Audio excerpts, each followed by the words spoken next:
Yo, yo, yo, sup, critical thinking listeners. This is Justin Gardner, aka Rhinorator, and I am rolling solo today. Joel got some con flu and is out.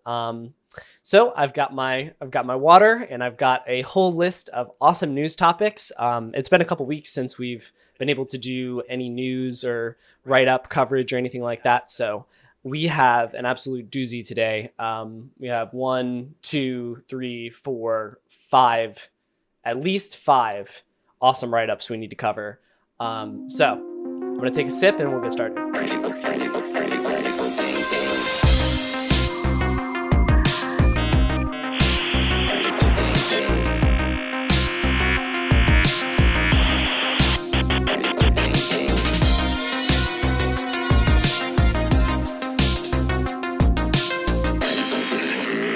Okay, first one up on the list today is, of course, and also for any of you that are listening that also want to watch, I've got because Joel isn't here today, I'm going to add a little bit of the visual stimulation that Joel normally provides and share my screen for those of you that are watching on YouTube. So hopefully you should be able to follow along there as well.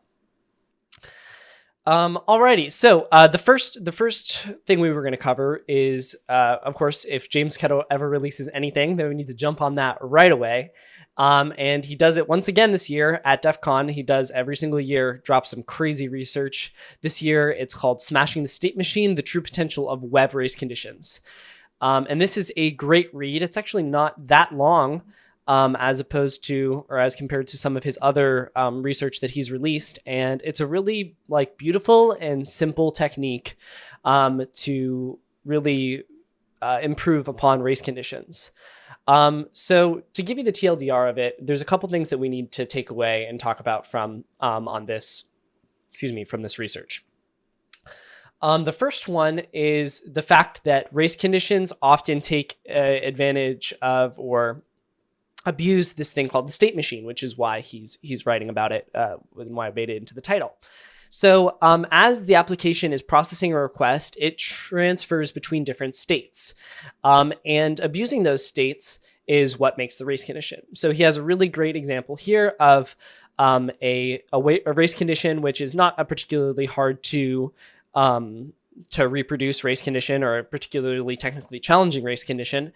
But essentially, when you're signing up for an account, there would be a post to, this is an example he has here, a post to /login, and then a post to, or a get to /role. And he kind of maps out here the different states that the machine goes through. When your login state, before you do post to /login, is null. And then after you have logged in, you assume that because it redirects you directly to /role, that your account goes into a pending state. That's what it looks like on the screen. That's what the user makes the assumption off of. And then after you select your role, it does a post to /role and assigns you the role. However, you can only be assigned the role that you are allowed to select from the list on the /get or on the /role page. And so that's the way that this sort of state machine flow went according to the natural progression of our thought. However, he noticed that when you are able to intercept the application before you hit /role, by default your account gets assigned admin permissions. And this is an example of the state machine doing something a little bit funky. And this is a multi-step race condition. If we just pause before /role and then do a request somewhere else, then we have admin permissions, and that's great. So this is a multi-step. This takes multiple requests. But the assumption then that he explores within the rest of the paper is that there are these sort of substates that happen within the processing of a single HTTP request. And then how can we abuse these substates to get us access to crazy cool functionality? So that's the first thing you need to understand, this whole concept of substates. Let's say, during the application, there's a line of code that says, okay, users added, by default, give them admin permissions or set, the role to 0 or something like that, which is also, admin. And then later on in that same code flow, it says, okay, now update the role to staff in the example that he had here. How do we catch it at that at the timing between when we have the admin role and the staff role is assigned between that in order to exploit that? And so that's kind of what he talks about through the rest of the paper, is this concept of substates and how to hit those. And due to race conditions being very tricky with distance between you to the target server and just the sequential nature of HTTP 1.1, race conditions have been very challenging. And in the past, James has talked about this whole concept of a last byte sync, which allows us to get really, really fast and well-timed race conditions in HTTP 1.1. And this attack that is the second concept that we want to explore during this sort of summary of his research is the single packet attack. And that is sort of a way to do something similar, but a little bit better for HTTP 2. And the reason this is possible is because HTTP 2 is not a protocol that has to be sent synchronously, or sequentially, excuse me. It can also be sent concurrently, and it can be split across multiple TCP packets. And so, so the concept here is, and let's see if I can find the part of the blog here so that you can see it for those of you that are watching along on YouTube. He said, this concept essentially was already explored back in 2020. Actually, there's another reference to it up here, I believe. I can't find it. This is the struggle with actually, having the screen on. Here it is right here. Yeah, this is inspired by a presentation back in 2020. And if you look at this timeless timing attacks presentation that he mentions in the blog, this is just another example of James going and finding research that was definitely undervalued and just reading a bunch of weird papers and then being like, oh, wait, I can do something crazy with this, and then taking it. And this is what he's done for the past years. So it really talks to the importance of finding sort of way out there, not in the mainstream of InfoSec research, reading it just out of pure curiosity and then building upon it.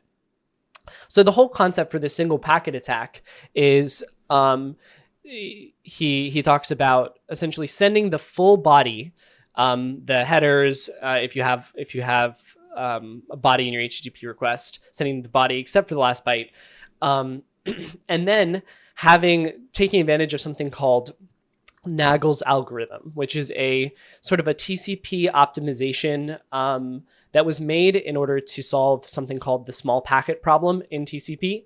But essentially what this allows you to do is build up a buffer of data up to the maximum segment size, MSS, and then send that all at once. And so what essentially he's abusing here is sending the last byte of all of these HTTP requests that he wants to send in one TCP packet. And that will, using and abusing here Nagel's algorithm for this. And what that will ensure is that all of these HTTP requests get completed at the same time when that TCP packet is processed by the server. And that allows us to not only have, all of them syncing within sub 1 millisecond, which is phenomenal, but also it allows us to delete any sort of network jitter. Where's the mention to it? I think it's up here.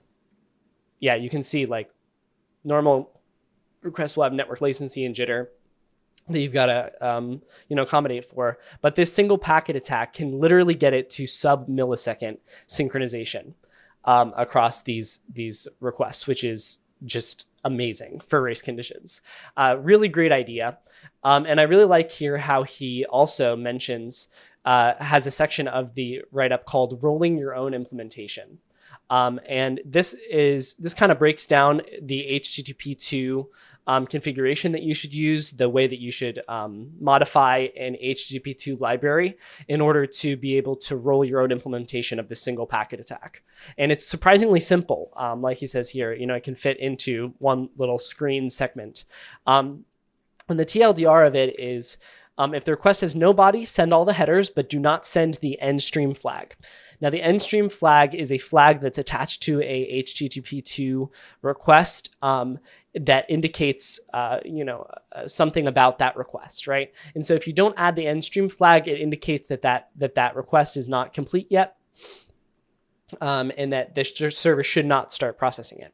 If the request does have a body, send all the headers and the body data except for the final byte, sort of like a last byte sync attack from last year. The reason for that is that it says you might be tempted to send the full body and rely on not sending the end stream, but he's done some experimentation with HTTP2 servers, and some of them will just ignore the end stream, the fact that the end stream flag is not present, and just start processing the request anyway, which breaks your race condition. So you can see he's really done his research here. And it's a really simple and beautiful algorithm. And it should be, it says right here, you should be able to verify that all of the requests landed in a single packet using Wireshark. So it should be pretty easy to validate that your attack is actually working properly using this. And of course, they've integrated all of this stuff into Burp as well, as per the usual flow with James and the Portswigger team. The other shout out that I wanted to make here was I bounced over to the HTTP2 RFC, and this is actually like a pretty manageable size RFC, right? Like some of them are like really, really long and really, really, hard to read, but this actually seems pretty manageable in size. So I think I haven't done it yet, just full disclosure, but I think after this, I record this podcast, I'm going to go through here and just read through this, because I think it could be really helpful to know, what all of this looks like. And HTTP is such a core part of being a solid web hacker, obviously.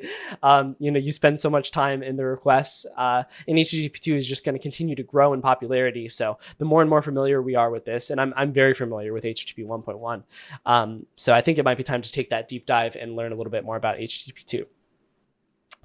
And then the last thing that I wanted to highlight in this write-up with James was his example here.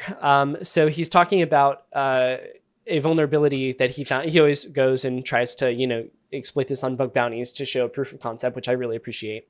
And one of the ones that he found, one of the vulns he mentioned here, also, I'll back up really quick and say, you have to go and read this whole, you have to go and read this whole paper, because he explains all of these really in-depth mentality and methodology approaches, and just the way he's thinking about finding these race condition vulnerabilities that is really phenomenal. And I'm actually not going to spoil it here so that you have to go and read it. But it changed the way that I look at race conditions and the way that I'm able to identify race conditions when I don't have code. And it's hard to do it even when you have code. So anyway, going back to GitLab, he found a bug on GitLab, and essentially what it was changing his email. And he noticed that when he race conditioned the change email endpoint, what would happen is sometimes he would get an email containing the confirmation code for a different email at his email. Okay, so let's say, for example, he does a race condition and he changes his email to test1, and then he changes to test2 really fast, right? So he might get an email with the confirmation code for test1 at the test2 address, or vice versa, the test1 email at the test2 address. And the reason for that was really cool, and I appreciated the way he broke it down, which was that when you changed your email, a function was called, and that function would get passed into it as a parameter the email that the email should be sent to, the email address that the confirmation email should be sent to. And that would be, and I feel like this is a pretty reasonable way of coding it, right? So pass that in as a parameter, and then inside that function, this is asynchronously, it would generate the email body using a templating engine, right? And that templating engine, the variable for the confirmation code, would get generated via templating, of course. So it's pulling it straight, and the way that it's configured here is it's pulling it straight from the database, right? So what would happen is you would send the first request. That email would get passed into the function, which would, define the templating for the email and send out the email. And then by the time that templating engine was ready to create the body of the email and insert the confirmation token that was associated with that account, that confirmation token will have changed because the second request will have already come in and generated a new confirmation token. Right? So that token is getting inserted into the body of the email, and that email is being sent to the original address, which is being passed in via that original, that original parameter to the function. So that's how a mismatched confirmation token can get associated with his, with an email and sent to a different email. It's really cool. Really like that bug, and I think it's also really cool. I'll see if I can find it in here. I'm so bad at finding things on the fly. Somewhere in this write-up, yeah, you can still view it on my profile. He says so. We can click on this, and it says it still has this email, which is unconfirmed, that is associated with his account. It's very cool. All right, so that's all I had for James Kettle's write-up. And I'm going to try to, as I go through some of the deeper write-ups today, I'm going to try to sort of pepper in a little bit less technically dense content to kind of give your brain a refresher. So the next thing that I wanted to talk about then is this tweet by Alex Chapman. And essentially, what he's doing right now is he's tweeting out an automation development diary. So as he is building his own bug bounty automation over time, he's tweeting out how it's going. And I think this is really insightful for those of you and Alex is a top hacker. We've had him on the podcast. He's phenomenal, right?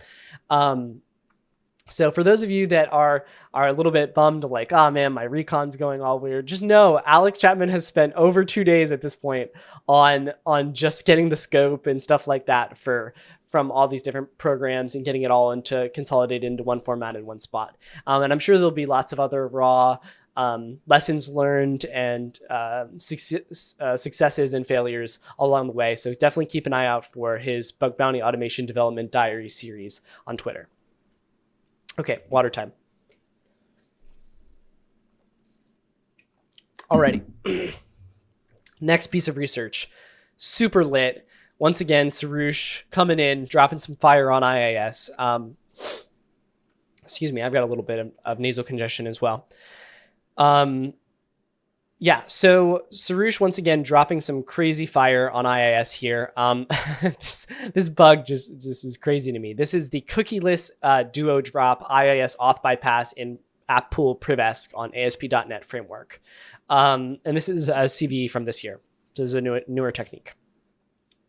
So the TLDR of this is essentially when you're using ASP.NET in IIS, you can send a open parentheses s open parentheses any text close parentheses, or I'm sorry, with a slash in the beginning as well. So slash open parentheses capital S open parentheses any text close parentheses close parentheses. This is the struggle of doing this on audio medium, and essentially that will get processed as a cookie in the .NET framework and then stripped out of the freaking path, right? So it's like classically, excuse me, this is like a beautiful, beautiful way to circumvent any sorts of IIS restricted paths, right? So it could be you've got path restrictions in IIS itself. It could be that you've got path restrictions in an Nginx proxy that's sitting in front of IIS, whatever it is. There are times when you want to wall off a specific endpoint, and it's very common to do that using a reverse proxy. And this just totally destroys all of that. And for those of you that are following along on YouTube, you can see right here, this just is crazy to me. So let's say we've got an endpoint called /webform/protected, and you shouldn't be able to access anything in protected, right? So what he does here is slash web form slash, and then that S parentheses X thing that I mentioned, and then slash pro T, right? So the first 4 characters of protected, and then he just inserts in there the slash S X sort of combo thing, right? And then he says ected at the end of that. Now, what's going to happen is that slash SX thing is just going to get totally deleted from the path. We can see it down here. He cites the code, this remove app path modifier piece of code. And you can see right here that it returns the path without the little session cookie indicator in there. And just strips it right out, which allows you to just perfectly bypass any sort of path-based restrictions. Super awesome. Love this technique. And then there's this other thing down here called related to application pool confusion. And I'm going to be perfectly honest with you. I didn't like super fully understand this, but from what it looks like to me is you can use this cookieless session token injection in here in order to get your path or the code that you're running within a specific path executed within a different context, which is an application pool in IIS, which can allow for the escalation of privileges. Say, for example, you don't have the ability to run ASPX code or whatever in a specific app pool, but you do in another. How can you get the code that's in that non-executable path to run in the other application pool? And this is possible via this cookieless injection. Once again, definitely worth a read. And so definitely check out Sarush's blog. We'll link it down below, but it's sarush.me for those of you that don't know it already. And so really cool research here.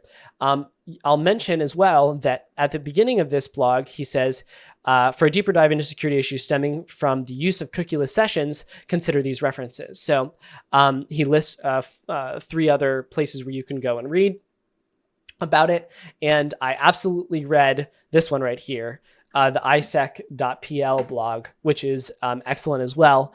And this guy, Paveo, I believe is how that's pronounced. He talks about using this for XSS when a path is being resolved from a squiggly path, right? A tilde path to an actual path, an arbitrary path.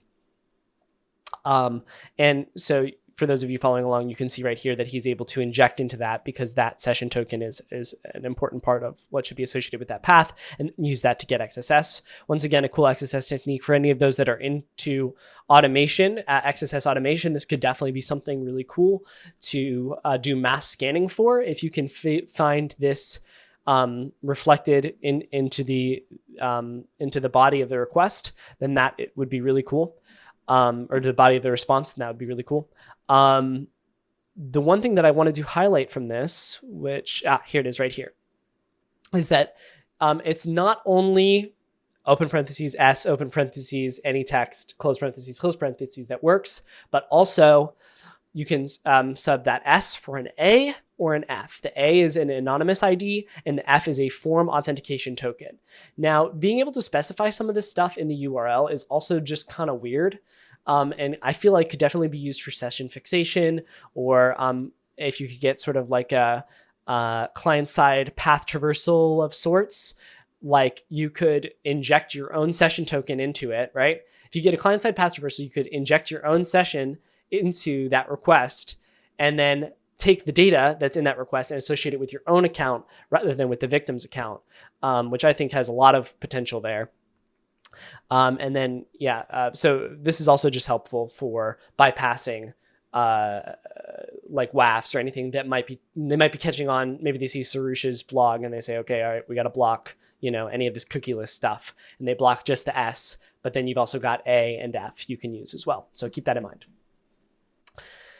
Okay. That's all I had for Sarush's stuff. Definitely go check out the blog. I will link it down in the description as always. The description might be a little long this time around, so we might have to host it somewhere else, but we'll figure that out.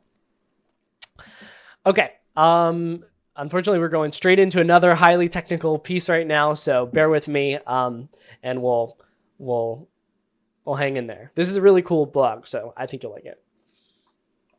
Okay.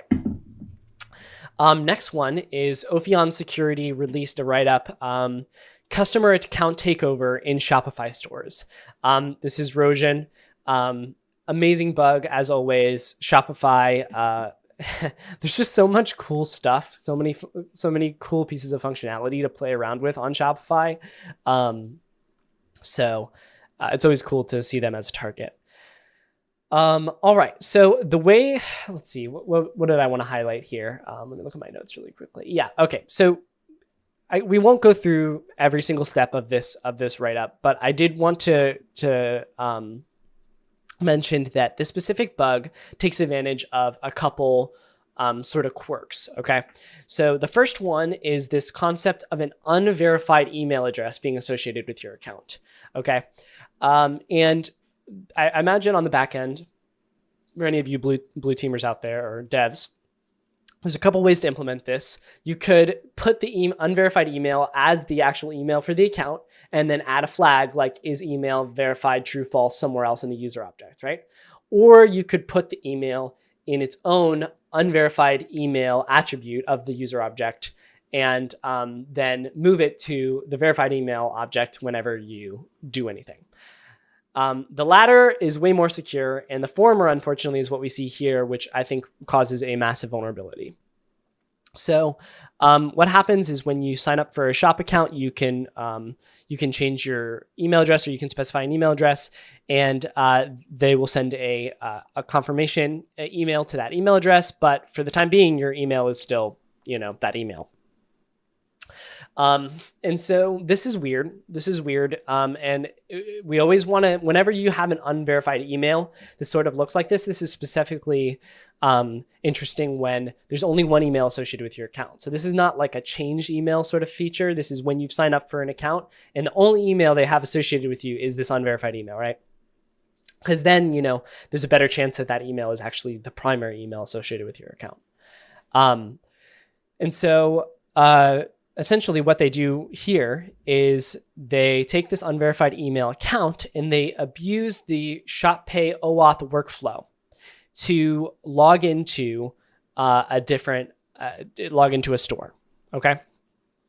So I have this one line highlighted right here that I really want you to dial in on. Even though a store may not have the sign in with shop feature, I guess, fully enabled, and displayed in their store, it is still possible to access the ShopPay OAuth directly via this endpoint, okay?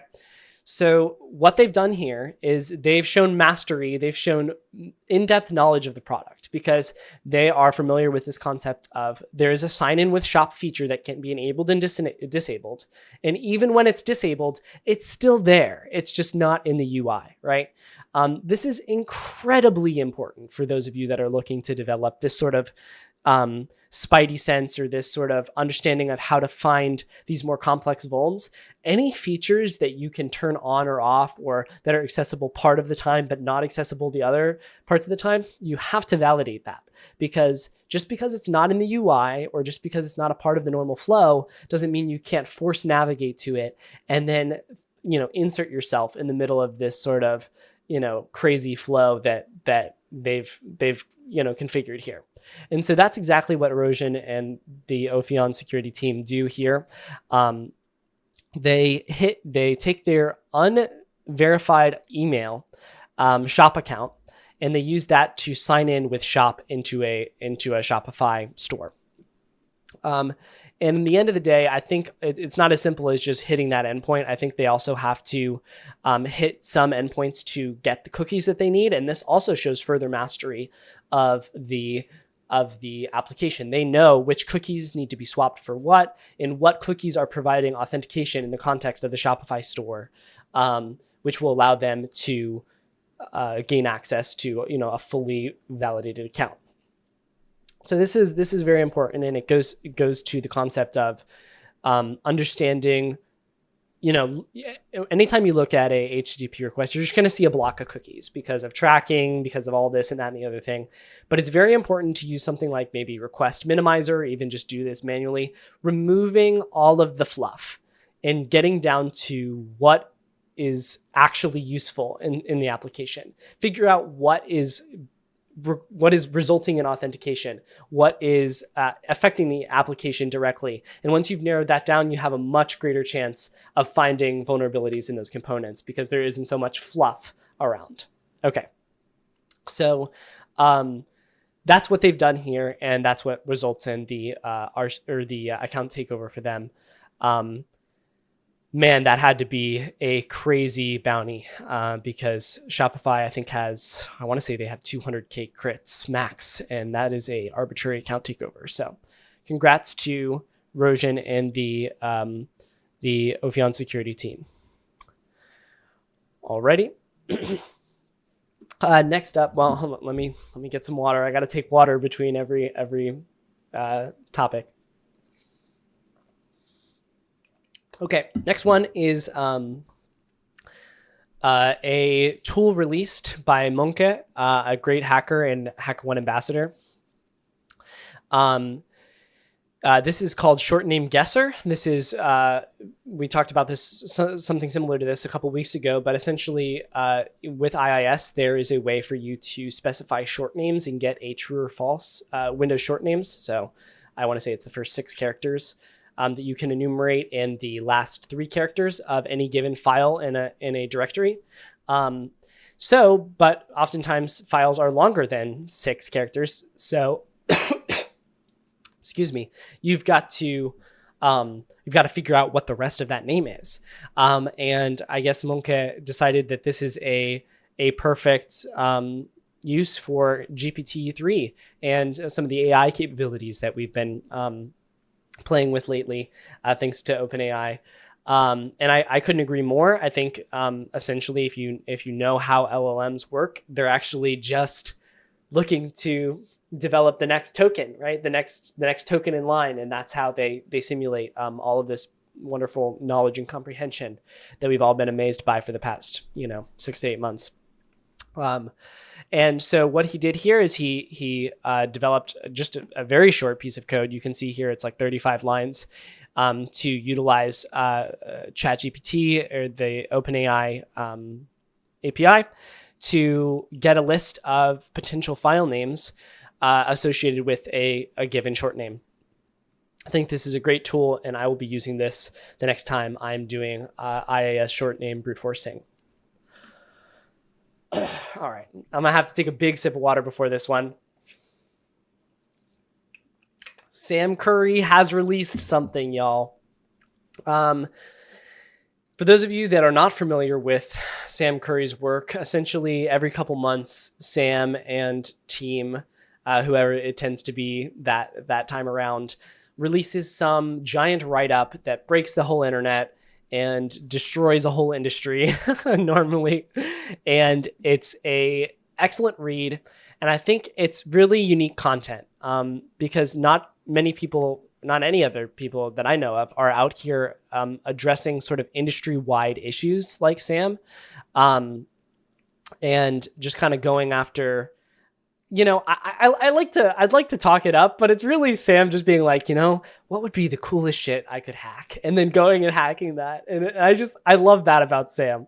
And then he does these write-ups, which bless him for doing these write-ups. They're so long and they're so detailed, and they really highlight the attacker mentality as they go through this. So this is also a mandatory read. The James Kettle read earlier was absolutely a mandatory read. This is also a mandatory read. So go read it. It's Sam Curry's most recent write-up on points.com. It's entitled Leaking Secrets in Unlimited Miles, Hacking the Largest Airline and Hotel Rewards Platform. As you may have imagined, this is Sam hacking points.com, which is a provider of points for all of these different vendors. He has for those of you watching, you can see here the list of vendors that he has, but some of the top names include Delta, Emirates, Marriott, IHG. So many different companies utilize points.com for their rewards programs. And he does a high-level overview in the beginning, which we're going to skip, of course, because here at Critical Thinking, We do low-level overviews. We talk about the technical details, the juicy technical details, and we get hype about that shit. So that's what we're doing. Essentially what I've done is I've broken down each of the sections of the rest of this write-up, and I've got some key takeaways from all of the various sections, and I'm going to provide a short summary. But like I said, you're missing out on a ton of juicy data and hacking mentality and just vibing if you don't go and read this. I've said my piece now. Okay, so first section is how does it all work? This is kind of when he's discovering how this whole points.com thing works. He's using Wayback Machine to read documentation and understand the details behind it. And one thing that I wanted to highlight here is he gets to this console.points.com, which allowed public registration, signs up for an account. And he says, I just want to take a quote out. The next thing we did was to examine the JavaScript that powered the dashboard. We discovered that the website console.points.com appeared to be utilized by points.com employees for executing administrative actions concerning customer accounts, rewards programs, and managing components of the website itself. Anytime you see something like this, I've done this a couple times, where you have public sign up to a portal that is management for all of these different tenants that you'd be hacking. That's gold. Go in there, read the JavaScript files, figure out what it looks like to have those requests recreated in the background. I've personally made 6 figures in bounties from this exact scenario as well. So that's a big takeaway there. I was also impressed, for those of you watching, you can see the graph here. For those of you not watching, essentially he has a graph where he's outlined the way that the API, the rewards API, does authentication. And unfortunately, it's a Mac-based authentication, which I'm not going to lie, like if I was in Sam's shoes, I would have totally ignored this because I freaking hate Mac-based authentication. Essentially how it works is you've got a key and you've got your message, and every single message that you send, every single freaking request needs to be run through this Mac algorithm and a message authentication code generated, and that code included with the message to ensure that that message hasn't been tampered with and was sent from someone that has the key in order to send that. So that would be a pain in the butt, but that didn't scare Sam at all. And they were able to do some really cool stuff, not only despite of it, but abusing that. So props to them for that. Next section is called Exploring the United Airlines Point Management website. So they move away from points.com after they've learned a lot about points, how the points API works, and they go to specifically mileageplus.com, buymiles.mileageplus.com, which is a United product, which is infamously out of scope in the United program, RIP. And essentially what they do here is they go through the registration process and sort of figure out what's going on. And then they do something that which we talk about all the time on Critical Thinking, which is they pay the freaking money to send miles to somebody else, right? We always say, bite the bullet, pay your, in the picture that he's got right here, I just noticed has $6,584 worth of miles he's sending somebody. I don't know that he actually sent that much, but if he did, that's ridiculous. But he bites the bullet and he sends some miles, pays the money, and sends some miles to somebody else, right? So, it's Ian or Shubs, Happy Day, or whoever he's hacking with this time. They get some miles from Sam, but also what Sam gets in return in the response of that HTTP request that sends the miles is the person's points.com user auth token, the membership authorization token, which is a big L for points.com and the Mileage Plus United team. And essentially what that allows you to do is by entering a person's first name, last name, and mileage, a Mileage Plus number, which is their account ID. Essentially, you would get back their auth token from that request, and you could use that auth token to log into their account, send the miles back to yourself, and get access to a bunch of PII. Huge vulnerability. Great technique in finding that out.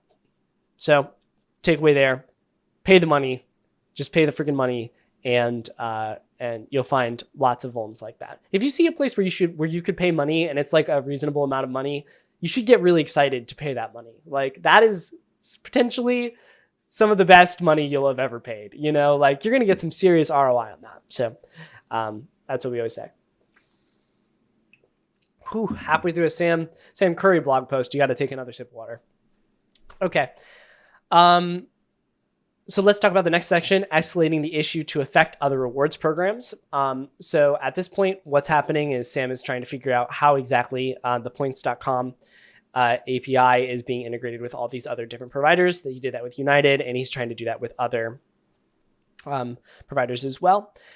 And he highlights in the post this HTTP request right here, which for those of you not watching, there's an HTTP request with a path, and then in the body it has two parameters, MVP payload and LPID. LPID is a UUID, and MV payload is an empty object, an empty JSON object. So what he does here is very interesting. He appends a pound symbol to the end of that LPID parameter. The reason he's doing that is he is looking for secondary context vulnerabilities. This is sort of a term. I feel like this term is actually coined by Sam himself. But this is sort of Sam's bread and butter. I've found multiple bugs with Sam where he exploits secondary context bugs, and he's just a master at it. And essentially what's happening is he is assuming that this ID is getting taken and put into the points.com API in the backend that we were talking about earlier with the MAC authentication scheme and that sort of thing.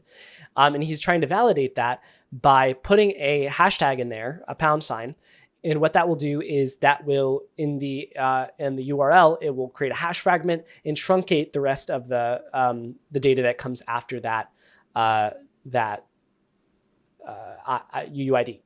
And you can see from the response, he gets a 400 bad request back, which tells him that it can't process type text HTML instead of application JSON. This is a great indicator that there is some sort of secondary context vulns going on.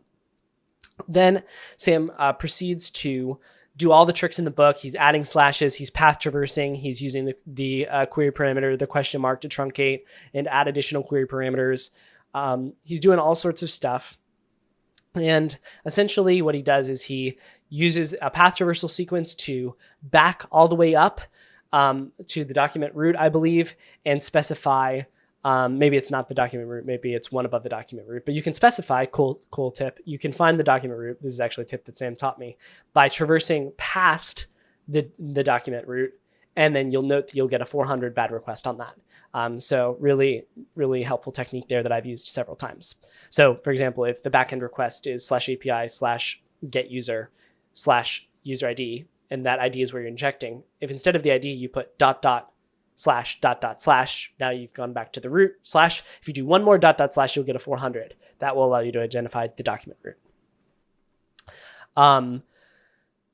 So what we've got going on here is he traverses back and he hits an endpoint called /v1/search/orders.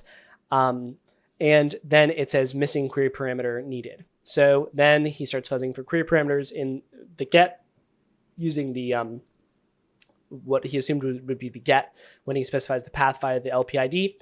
But unfortunately, nothing was working there. And he then decides to fuzz the MV payload section.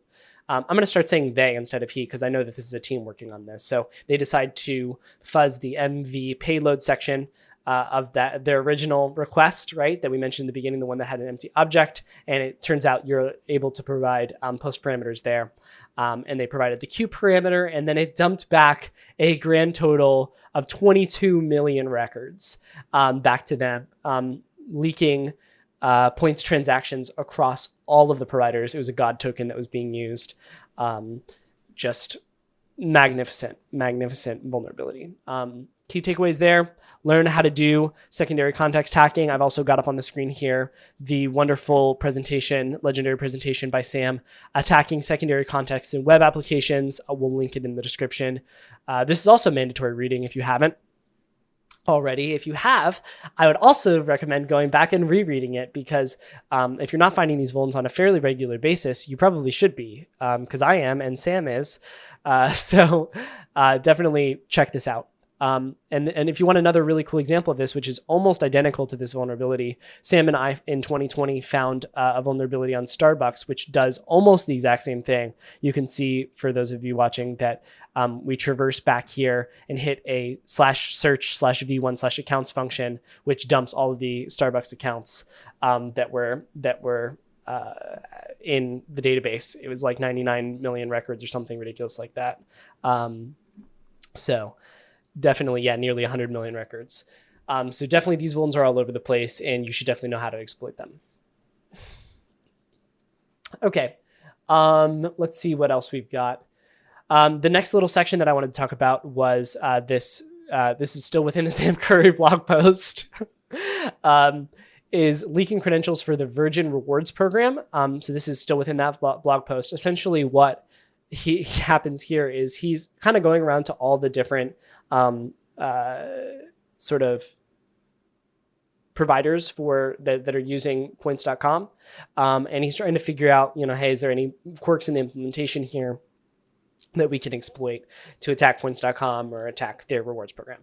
And this is another, and we see a large variety of techniques, right, that have happened already. We've seen the exploitation of just understanding JavaScript, reading the documentation through way back.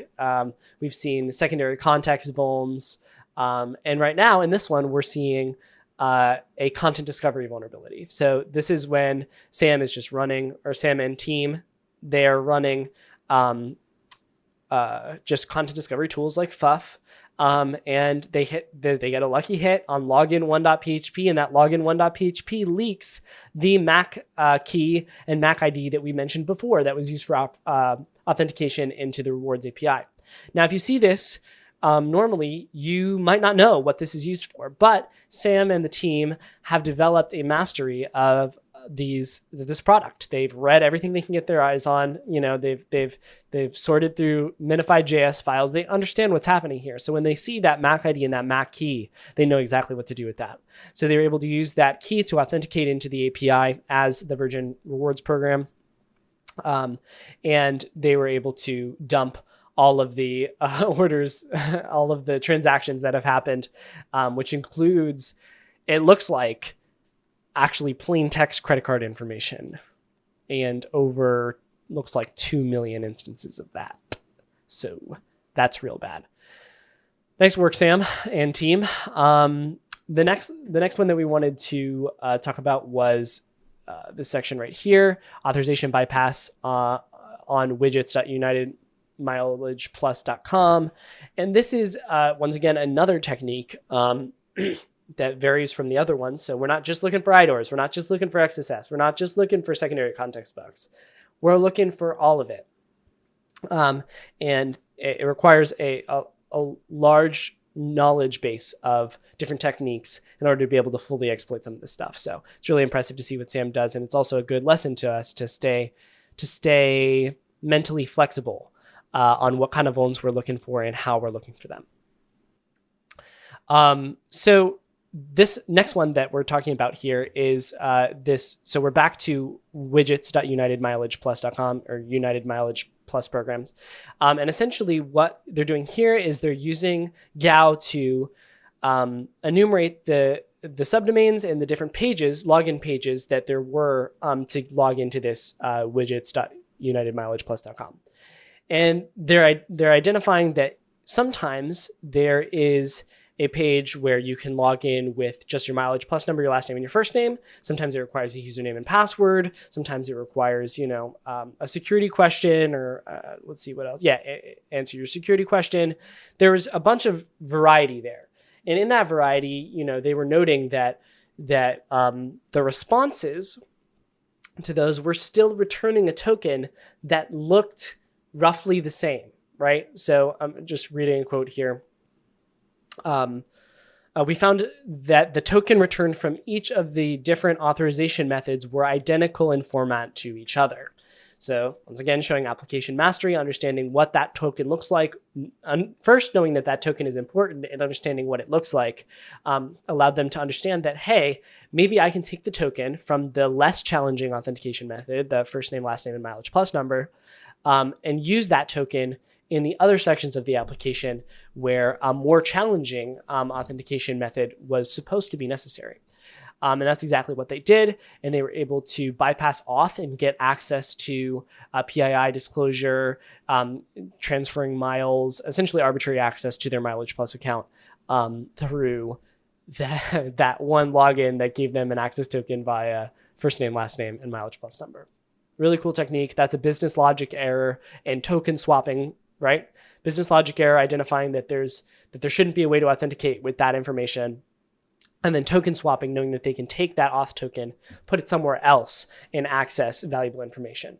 Really, really great vulnerability there. Now, the finale, they say that they still, let's see if I can find the, so one of the things that I really appreciate about Sam and the team here as they're writing this up is that, so he has a section named looking for something more critical, right? Like the bugs that that he's found already, just not critical enough, like we got to go max criticality. And they don't give up until they achieve it, which is really cool. And they do achieve it every time. So way to go, team. Or at least every time that we're privy to. Maybe there are times when they've quit out a little early, but we get to see the highlights reel. So that's really cool. So they go back to huntingonpoints.com and then finally they pop it. And how do they pop it? Is it some crazy technical exploit that just kind of blows your mind and path traversal nonsense? No, it is the fact that the JWT token associated with the session for the console website was the word secret, all lowercase. Now, this is kind of crazy to see, to be honest. This sort of vulnerability I've only found once, but Ian Carroll has released a vulnerability or a tool called Cookie Monster to exploit this vulnerability. And essentially what it does is it allows you to try to brute force and check defaults for session configurations in various types of applications. I think this is a great vuln because once you exploit this vulnerability, if you have the secret key to JWT token, you can do whatever the heck you want because you can sign the only thing they're using for authentication, right? So in this scenario, I suppose they were looking at the session token a little bit more in depth, and they identify the fact that I guess they ran it through Cookie Monster, running a brute force against it. And after a few seconds, we had a response. It popped that the secret secret for this JWT token was secret. And so this is a reminder to me and to you and to every other reader that we need to be on the lookout for these sort of weak cryptography implementation vulnerabilities here, because they are all over the place. And man, they drop some awesome screenshots in here of like literally just being able to arbitrarily select a program, a rewards program, and just assign points to them. And man, you could just walk around the whole world, doing whatever you wanted with this pretty much because you just have unlimited access to all of these points. So really cool. Awesome that they got access to that, and really cool techniques along the way as well. So props to Sam and the team. Nice bug. All right, water time. We're moving along. We're moving along. Okay. So like I promised, in between technical piece, we'll have a sort of less technically dense segment. This time around, another tweet from Alex Chapman saying, I'm in desperate need of a platform feature browser plugin or something else that can easily show a bug bounty program's direct competitors who also run programs. So many bugs from one company are directly applicable to others in the same industry/niche. And then Rezo comes along and says, dude, this would be a sick product. What if there were a way to like tag specific functionality as well on specific bug bounty programs? For example, you could identify a bug bounty program and tag that, hey, this has got a PDF generator in it, or something like that, where there's specific technologies in place. This one's using Flask, right? Because like from the last scenario, we could go back and check the JWT token implementation. And so Rezo tagged me in it and said, "Hey, shout it on the pod. Maybe someone will make it." And we've had that happen before. We shouted out this concept for a CVSS advisor, which I've got up on the screen now. You can find it at cvsadvisor.com, where you can just sort of select what different what your CVSS configuration is, and it will give you tips and what sort of configurations need to change for you to bump your bug to the next severity. Shout out to them again. Appreciate them building that. And also, this is my go-to CVSS tool now. So definitely keep that in mind. But also, if any of you guys are looking into are feeling programmy or want to try to decide a way or figure out a way to tag various bug bounty programs anonymously, obviously, because we've got private programs, with specific features or functionality, I think this is something that would be widely used by hackers. So cool idea there. Alrighty, let me just stretch. Last write-up that we're going to cover for today. This is a zero-click ATO with the sandwich attack. This is recently released by Lupin and Holmes. This is a man, look how beautiful this website. It's just an absolutely beautiful website, l&h.tech. This is by Ronnie Carta, also known as Lupin on Twitter. And yeah, essentially, I think they're going to be producing bug bounty content, and this is a great place to start. This write-up is on this concept called the sandwich attack, which abuses version 1 UUIDs, or UUID version 1. Okay, so for those of you that aren't familiar with UUIDs, UUIDs are, for those of you that aren't familiar with UUIDs, thank your lucky stars, because they're becoming more and more common all over the place, and they're a pain in the ass. But essentially, they're an alternative for numeric IDs that should be associated with an object. So user ID equals 1. Instead of that, you've got user ID equals F887AA6, blah, right? And so these are very long strings, randomly generated normally, but not in this case. They contain 5 different sort of segments. And the segment that you should look to for the version number is the 3rd segment. So for those of you that are following along on YouTube right now, you can see right here the first character of the 3rd segment of the UUID is a 1 in this scenario. Normally, it's going to be a 4. If it's a 4, that UUID was randomly generated, and you have very little chance of being able to iterate across those UUIDs or enumerate them. Now, if you got really lucky, or you found a piece of technology that uses UUID v1, that 3rd segment, the first character will be a 1. And what that tells us is that this is not a randomly generated UUID. This is a UUID that is predictable and is highly correlated with a timestamp. So Lupin and the Lupin and Holmes team here do a really great job in this write-up of describing how this concept called the sandwich attack. In the scenario they define, there's a password reset endpoint. That password reset uses UUID v1 reset tokens in order to access to reset the password. So the attack would be, you reset your own account. That's the first layer of bread. You reset the victim's account. That's the meat. And then you reset your account again. And that's the top layer of bread, right? So you have 2 reference UUIDs, v1 IDs. Those are the 2 pieces of bread.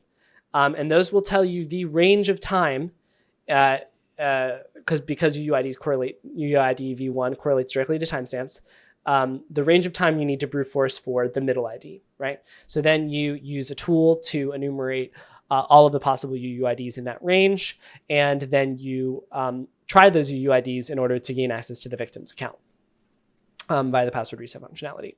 Great attack. I found something similar to this before. And one of the things I will say is we can actually utilize this in conjunction with a race condition-ish sort of thing that we mentioned, you in the pod with James Kettle, to make sure that these sandwiches, that this is a very thin sandwich, right? That your first request, the second request, and third request are all in a very small time period, because as he mentions here, these are in millisecond timestamps, right? So for every second that these are off, you have 1,000 possibilities.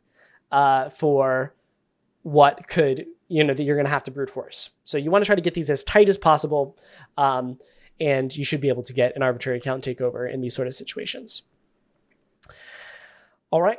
I will also note that in conjunction with this write-up that we will be putting in the description below, there's also this awesome video that Lupin put out on their YouTube channel walking through the actual details, and he does a lot better job of explaining it than I did. So definitely check that out. Also, if you just like looking at things with your eyes, this is a beautifully produced video. So very high production quality here. Shout out to them for that. That takes a lot of work. I'm realizing that more and more as I sort of go deeper and deeper into the content creation realm. So great work, Lupin and Holmes team there. Man, that's such a cool name. I love that. All right, so that's it for today. That's all I've got. Definitely thank you for listening to this episode. Hopefully Joel will be back and kicking next week so we can do a duo episode as usual. If you guys wouldn't mind heading over to ctbb.show and dropping a subscribe on our newsletter, we'd really appreciate that. We're trying to grow that within the next couple months. Also, for those of you that have heard me talk about my real estate investments on the podcast before, I have a big accomplishment. I'm done with the reno that I've been working on for the past 6 to 8 months. So super hyped about that. Should be able to drop more time into the pod and into bug bounty hunting, which you guys will hopefully see lots of. So with that, have a great week and thanks for listening. Bye.